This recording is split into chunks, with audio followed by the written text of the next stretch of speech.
What is going on, Exo community? Exostomp here, doing these EDL power rankings for week number 1. So we finally passed week number 1. This is really interesting. And joining me today, and probably for the rest of the season, is going to be RibombeeTeacher. What's going on, guys? RibombeeTeacher in the house, and I have been enslaved in Exo's basement to record power rankings. That's what he meant to say. I just thought I'd say it honestly. I got you, fam. All right, well, that may be true, but anyways, We're uh, getting this every week. You realize this now? oh yeah, I cannot wait. So, um, yeah, starting off on 60. So actually, before I start the list, so week number 1, it's pretty general. We both have the same list for week number 1, mainly because week number 1 is very balanced, where I made it so that people that are like advanced, like let's say 2 advanced people, like let's say me and Trancel are versing Spooks and Burger because they're 2 advanced. So most of these are going to be even. So I just sort of put them on the same ranking, but after week number 1, we're going to have slightly different ranks depending on where people are placed and how well they played. Yeah, and also alongside that, though, even if we did it the way that we've done it on my own 9 streams for the GPL, of course, like actually, a lot of these rankings probably would have been identical anyway, because any tiebreakers are pretty obvious to figure out in this particular instance. So, like, where everyone's placed, we both pretty much realized that no matter which way we did it, it would probably be identical regardless. Yeah, exactly. But yeah, starting off, number 16 or 16th place is going to be King Kings. So they sort of memed. They brought Clobbopus. The biggest thing is that circle throw miss. Honestly, if they didn't bring Clobbopus, they could have maybe done something with like maybe Mr. Rhyme. I think Mr. Rhyme was decent in that match, but yeah, they decided to bring me by the Cinderace though. Yeah. I feel like either way, like the King Kings didn't have a good matchup regardless of what they brought. But yeah, I think they just fell foul of just the missing no bros, just playing pretty much standard. There wasn't really much that they had to do. Obviously, they did get a decent positive. The Roserade actually did get a good opportunity to put in some work, dealing off the Dragapult, for example. But aside from that, there wasn't a lot for the King Kings to take away from this, aside from the fact that they're just memeing, they're just having fun regardless. But yeah, there was some okay positives, but not enough, especially against the team that is just going to play pretty much safe and obvious.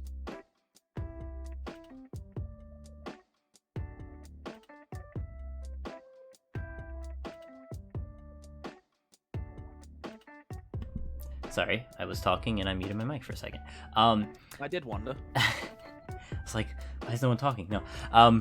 So I think that the King Kings are gonna have interesting games and very meme-like games, which is fine. This is a fun league. But yeah, I can't wait to watch more games. It's just I don't know if they're gonna be winning many. That'll be fun to watch, but I'm not expecting anything from them. Yeah. Then next week they pull out standard and just win, just for the fun of it, just to spite us. I can see that coming, to be honest. Yeah, that would be great. But then it's also Rabbit, so I'm like, yeah, no, it's not happening. Maybe, you never know. But moving on to number 15, we have the Primal Ichthydon. So there's not much to say besides they had Rain and they were versing a Rillaboom.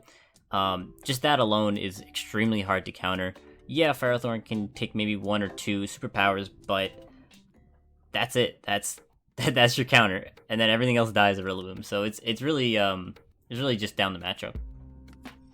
Yeah, I'm not entirely sure why they even went for Rain in this. They could even play out of Rain with this. Obviously, things like Groudon doesn't need Rain to be successful. Groudon is decent out of Rain too, but like they brought an entire team where Rillaboom hits it and just knocks them all out. The only one it doesn't necessarily hit for super effective damage is Pelipper, but like Pelipper's not taking a hit from a Rillaboom in grassy terrain. It just isn't taking it. And even things like the Lycanroc that was brought as well. But they are pretty interesting. I think their Rain squad is decent, but not against this team. But even things like the Sharpedo and the Dragalge that the other team brought, like they can take on Rain relatively well. So yeah, I think they had a rough matchup and they didn't really have anything to play for. Largely speaking, it was damage limitation, but they took a lot of damage in the process with only killing 2 mons. So next week they should come back with a better result, but we'll have to see. Oh yeah, especially because they did switch out their Volk for the Urshifu, the water one. I forgot. The rapid strike. Rapid, yeah. Which single strike is banned. Yeah. Which is way better for their team with Rain and stuff. So yeah, it's gonna be good. But I actually think they should have brought Volk to this game. Yeah, I think Volk would have been really nice, especially against Rillaboom, because it doesn't learn like Rock Slide or anything. So it would have been decent, but they opted not to bring it. Yeah. But for 14th, we have the Bodacious Barachi. So this was actually pretty big because I believe you put them very high up. Was it first or? They were second for me, but second. One thing I did say about them is their prediction is largely going to be, hey, their team is strong, but can they play it correctly? Well, after this week, it's a small sample size, but the answer to that question is no. They did not bring a Duraludon answer at all. There was no real pressure on the Duraludon in general speaking. They also didn't bring a single U-turner, which meant that Zarude had a pretty safe game, didn't really have to do all that much. It just felt like they didn't really know how to play to a win condition.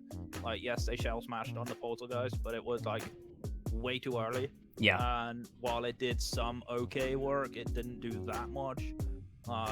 It just felt like they didn't really have an answer for Stormfire and Tara, and it was kind of surprising to me. Like, their team is actually very good, but they just didn't play it very well. And that's the reason they got battered by a very experienced team. Yeah, I completely agree, especially with the Poltergeist setting up way too early. I think you have to weaken Pokemon before trying to set up and sweep, and I believe that was like maybe turn 10 at the highest. I don't even think it was that late in the game. It was like they just wanted to set up and win, and it was way too early. So it was turn 11. In fact, they used 11. But it was like it was very, very early.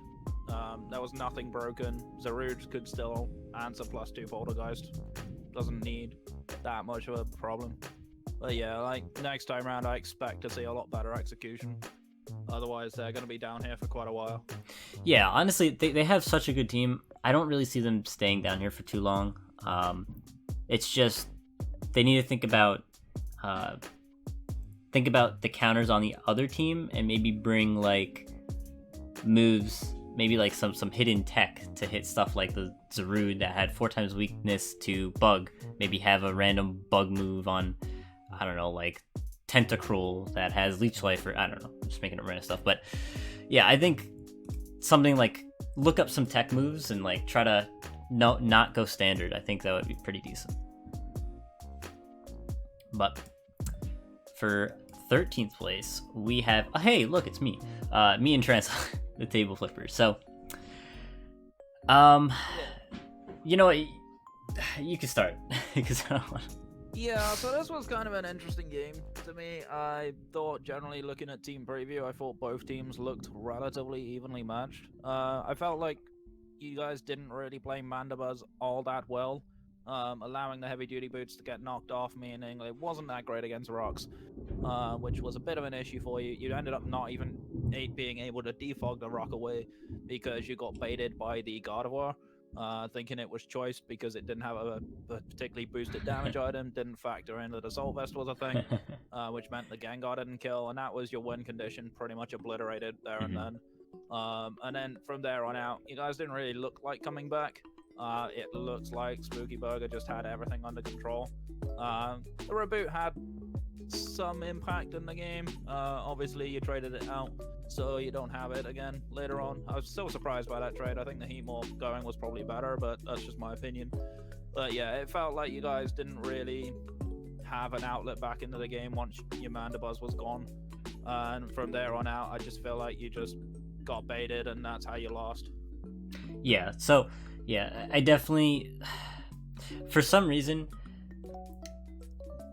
I think we thought, yeah, we thought that it was one of the berries, one of like the resist berries, and we were like, okay, because at that point we knew it was a scarf. So yeah, we didn't factor in that it was AV, and that is what costed us the game. Because after Gengar died, we didn't really have much of an answer to,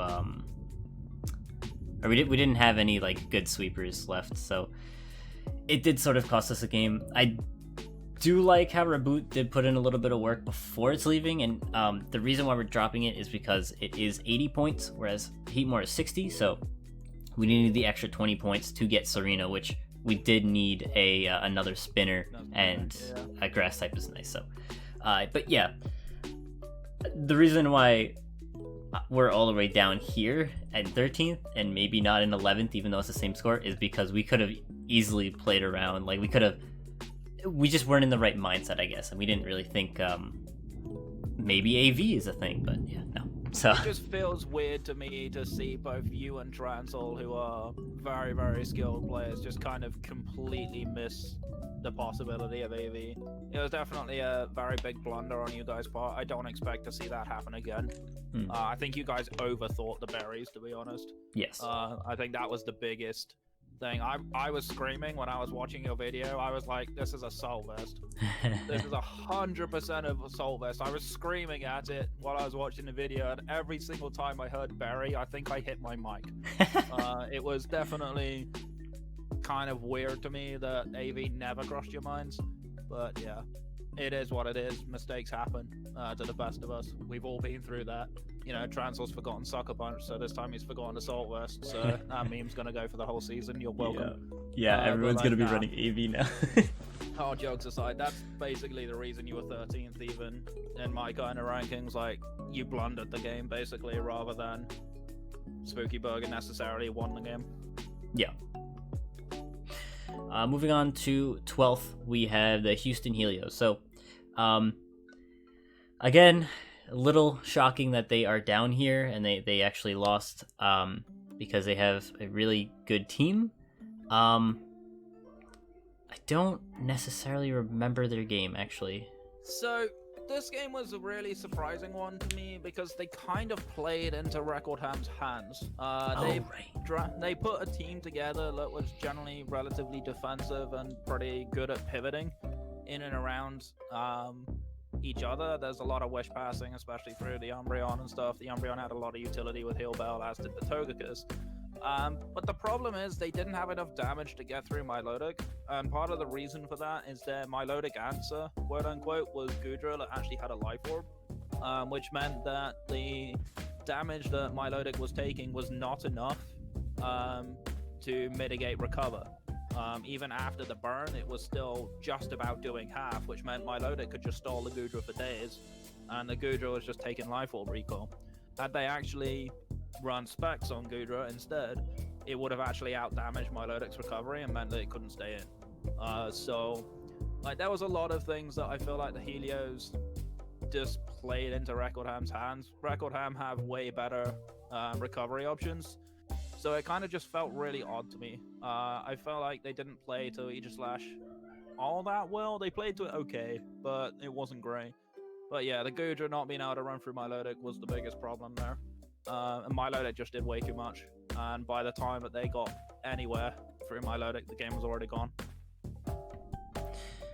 Yeah, so, oh my god, yeah, this game was a marathon to watch. I believe I watched it on Tyler's channel. An hour and 40-minute long video. Yeah, that was insane. I watched the whole thing because I had it on one monitor, and then I was playing Valorant on the other monitor. I'm sorry, Burger. And I was watching, and like I played through I think 2 games, and it was still going. Yeah, it was definitely going for a long time. Yeah, but it definitely was really really cool to watch, like thought process and stuff. I'll leave a link in the description of Tyler's channel, and anyone else that made a video, I'll leave it in the description. So yeah. Anyways. For 11th, we have Dumb and Dumber. So this game was quite interesting. The reason I feel like they lost was because their matchup was pretty poor. there was ways to play around their opponent, but like there was, I feel like they honestly lost from team preview. It's like, remember when I said in post-draft rankings when I said that this team's reliant on Trick Room, and without a Trick Room, they're very exploitable? Well, this was exactly the demonstration of that. Like, they didn't bring Trick Room at all. There was no Trick Room setter on the team. And then, like, looking at that, I'm just like, well, the combo outspeeds basically everything. The Crocodile outspeeds basically everything. Like, what's the answer here? And it just felt like they didn't have one. They let the Skarmory go down, which kind of felt a little odd to me. They had no way to get rid of rocks after that. The Haunter, don't really understand it, but it actually didn't do as bad as it could have done. But yeah, I just felt like they just didn't have anything. They didn't really offer much up. Obviously, the only thing they did offer up was a better differential than some of the other teams. But aside from that, like, we're starting to kind of see the proof of the pudding that this team is a Trick Room team, and it's only a Trick Room team. And out of Trick Room, it's very exploitable. I still don't see how it is a Trick Room team. I know you got Gothitelle, which can use Trick Room, and yeah, their team is a little slow, actually pretty slow, but I don't really see it being Trick Room. That might just be me, but yeah, I think their team is extremely defensive, and it has really good cores, and Skarmory, Seismitoad, and even Shiinotic can put in some work against some of these teams. But yeah, I definitely can agree that the Haunter coming was interesting. I honestly didn't think it would do well, like that well either, but it was specs and didn't hit pretty hard, which was pretty nice to see. Coming in at 10th, we have the Happini's Slaves. Great. So I think my favorite part about this game was seeing the physical gunk shot Toxapex. I think just seeing that was amazing. Yeah, they as well. Was it banded? Actually, no. Banded as well, which was pretty funny. That is awesome. Yeah, they brought a lot of creative stuff, but creative against a standard and pretty high level team that's got a lot of expectations on their shoulders. Yeah. It was fun to watch. It was fun to play in. Obviously, they played me, so I'm somewhat biased towards that. But like, they had some good moments. I actually really liked the Sash Endeavor Grookey style set. Obviously, it had Grassy Glide, so it was basically designed to nuke something from full. Unfortunately, I think someone said they actually had HP EVs on it, which was weird. If you're running Sash Endeavor, you want as low HP as possible. So don't quite know what happened with that. Whatever. But yeah, they did have some good moments. I thought the Cursula actually did relatively well for them. I was kind of surprised to see it, but ultimately they didn't really have enough for Clef. I think Toxapex was only their only real good Clef answer. Obviously, like Weavard, Bandit, Triple Axle would have nerked us if it actually hit all 3 times. But yeah, ultimately they didn't have enough to deal with Clef, and that's why they lost. Yeah, I can completely agree with that. Yeah, the fear set on Grookey actually caught me off guard, because I didn't actually know it learned Endeavor or like Grass Glad. I know, of course, Thwackey and Rillaboom can, but I didn't know that. So that was definitely a sight to see. Coming in at 9th, we have the Sandy Snails. This game was really, really close. But Mienshao put in some work. I think it got like 4 kills, which is really awesome. I didn't think Mienshao was gonna do that well, but it definitely put in the work to catch them the win. Or sorry, the loss. But still, really close game. Yeah, this was a really interesting game to watch. I actually liked both teams in this matchup. But I think one of the biggest issues that they kind of faced was Melmetal kind of died for very little. It did get a double Iron Bash kill, which was nice. But I kind of feel like their primary win cons were kind of not entirely played to all that well. They did let both the Excadrill and the Salazzle set up, and that's a huge amount of damage. Like, Excadrill at +2 in Sand is nuking everything. It's extremely powerful. And then like Salazzle, somewhat an underrated mon, but actually a very decent mon, especially when it's set up like sub nasty plot, which is what was brought. I feel like they let this game slip away from them. They didn't necessarily play to setup condition all that well. So that was kind of a bit of a sad moment for them. But it definitely looked like a very close game. Obviously, losing 1-0 is not that bad at this point in the season. You know, it's a perfectly okay position, and we're obviously going to see some wins from them. They definitely look like a good pair. So we'll see what happens next week. Just don't let your opponent set up on you. That's it. Yeah, exactly. Coming in at 8th, we have the team that they were versing, the Launching Dragapult. So, like you just said, they have a lot of setup. They have some really nice setup, and Nasty Plot Salazzle and Swords Dance Excadrill, and even like Rapid Spin Excadrill with like Sand Force could be a force to reckon with. Shell Smash Blastoise. I mean, you got so much setup on this team. It's actually pretty cool. They did sort of sag Xatu to the Melmetal, which, you know, they don't have the best Melmetal checks looking at their team, but they did play really well against it because, hey, they got the win. So I think the things to take away from this, though, like for them, is despite the Tyrannodon going down relatively cheaply, they got maximum value out of their sand. Right, like they really did put a lot of work in with the sand. The Primarina actually was a huge standout to me as well. That thing was doing a hell of a lot of damage. Like that thing's breaking power was very, very strong throughout the game. I think they did exactly what some of the teams that lost this week didn't do, which was play to their end game and play to their win condition.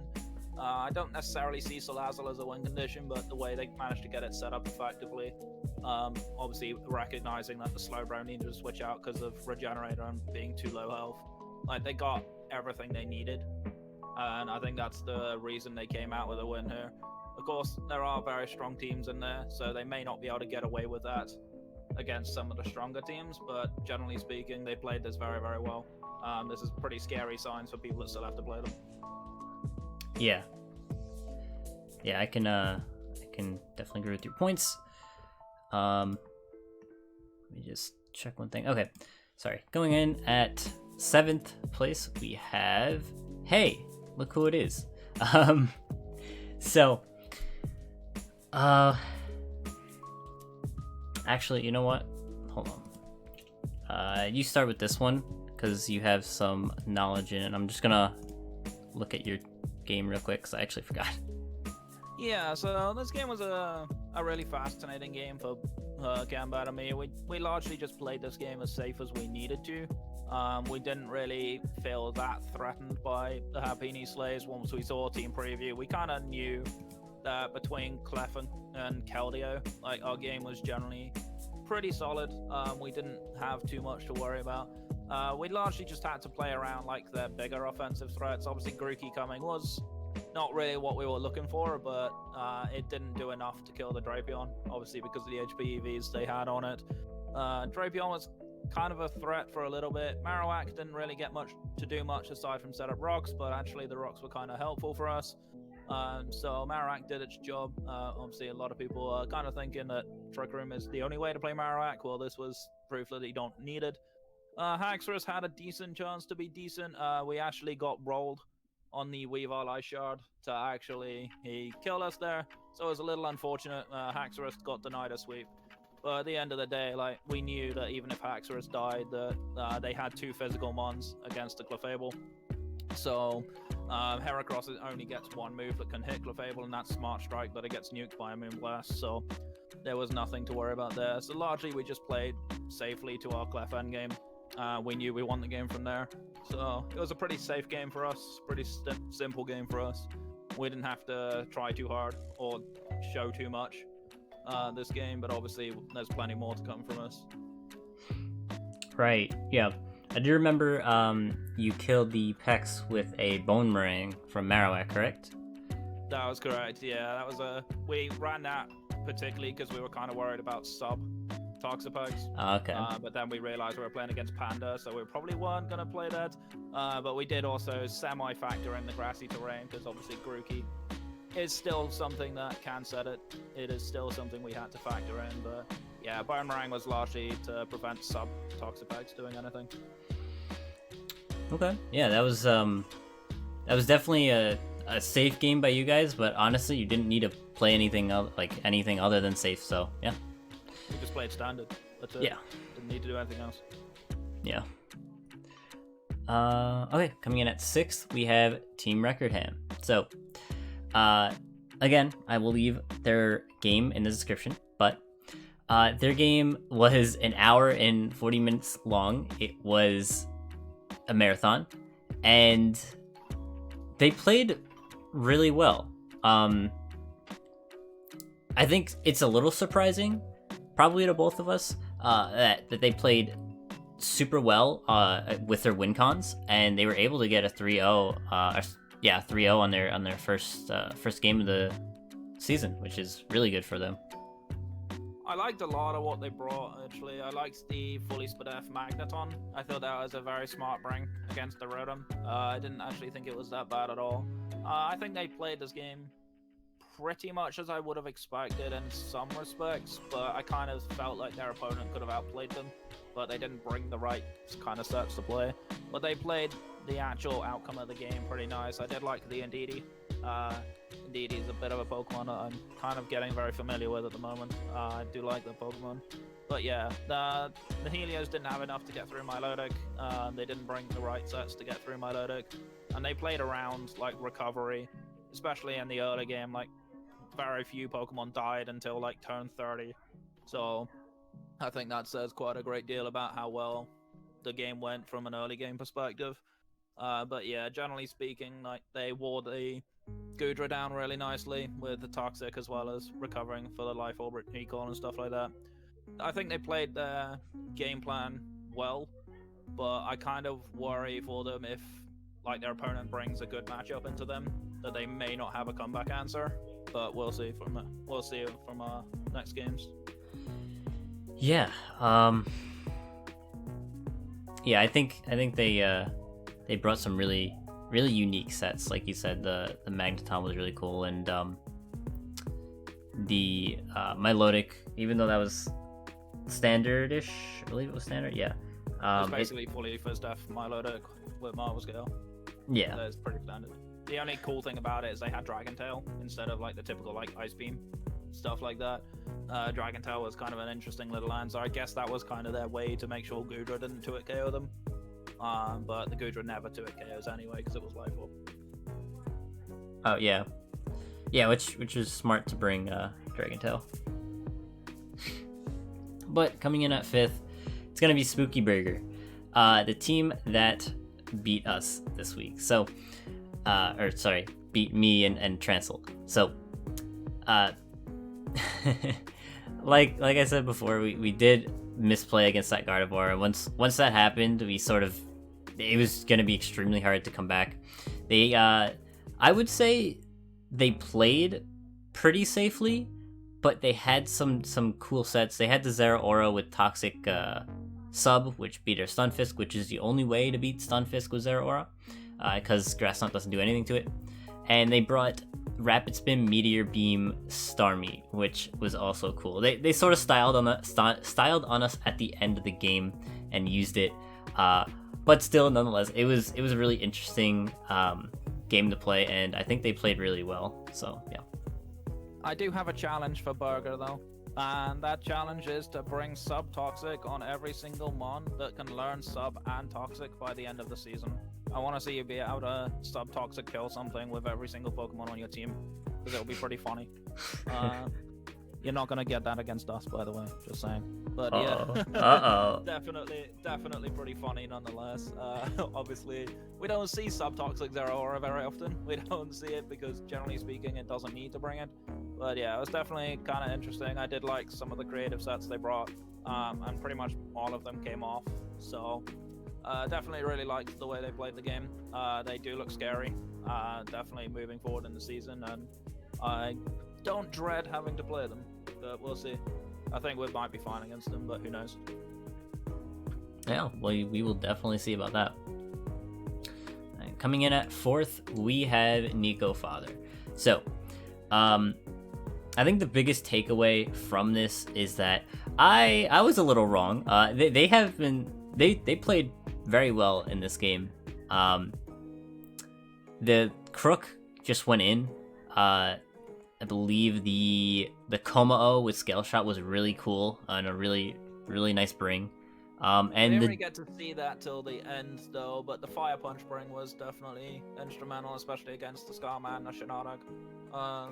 Like their actual set themselves didn't necessarily come online until later, but I feel like they played this game exactly how you wanted to see them. Obviously, I did rate them pretty highly. I didn't rate them this highly, but I rated them pretty highly in post-draft by virtue of the fact I think they're both good players and they have a very good offensive team.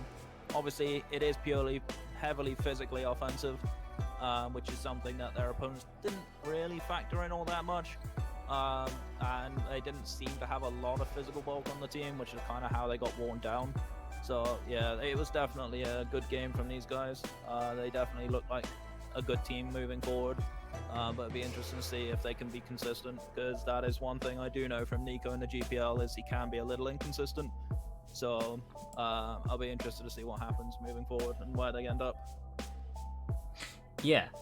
I do want to mention Ditto actually got a kill. I believe it set up rocks, which was funny as Seismitoad. Oh yeah, which passive killed the Incineroar. Yeah. I remember that.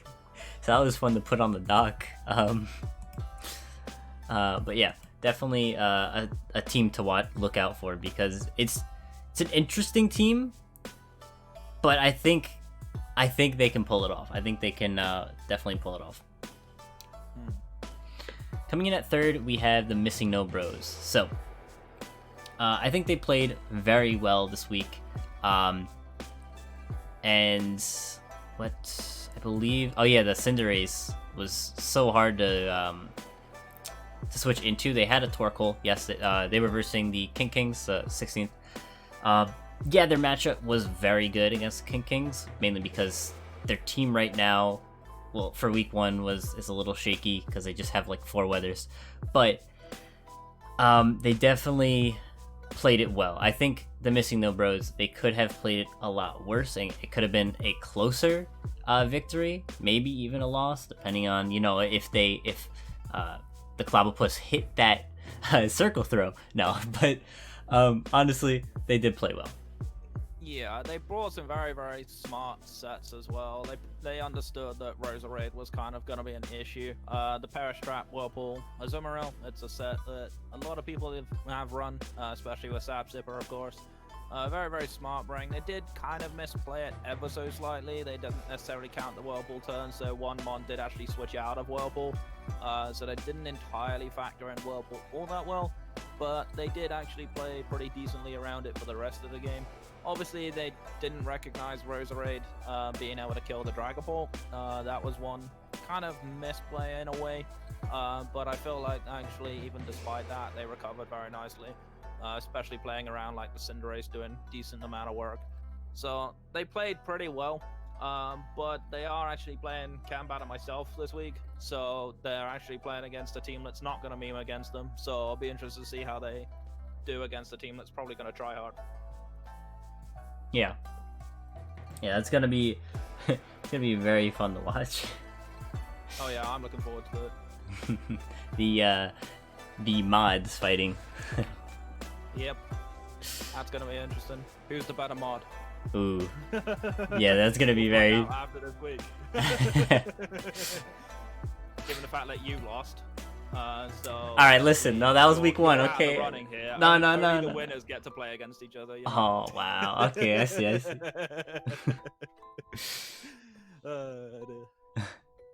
So there'll be someone else doing power rankings next week because I'm getting fired. So I thought I'd go out with a bang. Now I'm joking. Yeah, no. Galaxy's coming back from the dead. Yeah, exactly. Galaxy's quit his job just to do power rankings again. Oh, Pog.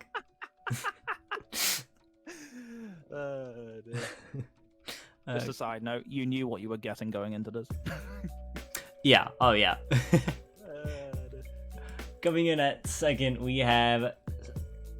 You say it. I can't even say it. No, you say no. It, coward. All right. Try and do it. Storm Forintara. Close enough. Fur and tear? Okay. Yeah. I think they played, again, pretty safe. I did like the light play Raichu. I think that was interesting.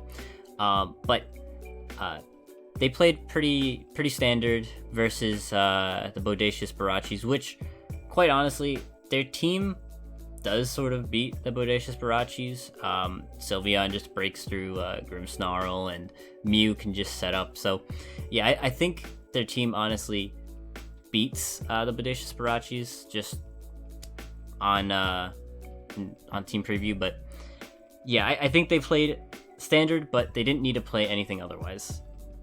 I really did like that Mew set though. The Mew set was really creative. I kind of like that a lot. They didn't play like the Mew that we expect to see. I think they played exactly how they wanted to play throughout the game. They especially punished the Poltergeist, which we talked about, like did not do enough in this particular matchup. Obviously, Duraludon not really having any answers from the opposing team also helped it out. It meant that it survived decently well towards the end and actually picked up the final kill. And then Zarude, well, we were kind of interested to see how Zarude gets on. I actually looked pretty decent here. This was a good showing for it. So I'm excited to kind of see like where we go next for these guys. Obviously, they are both very good players, especially Sylvie's improved a lot in recent times. So this team is scary.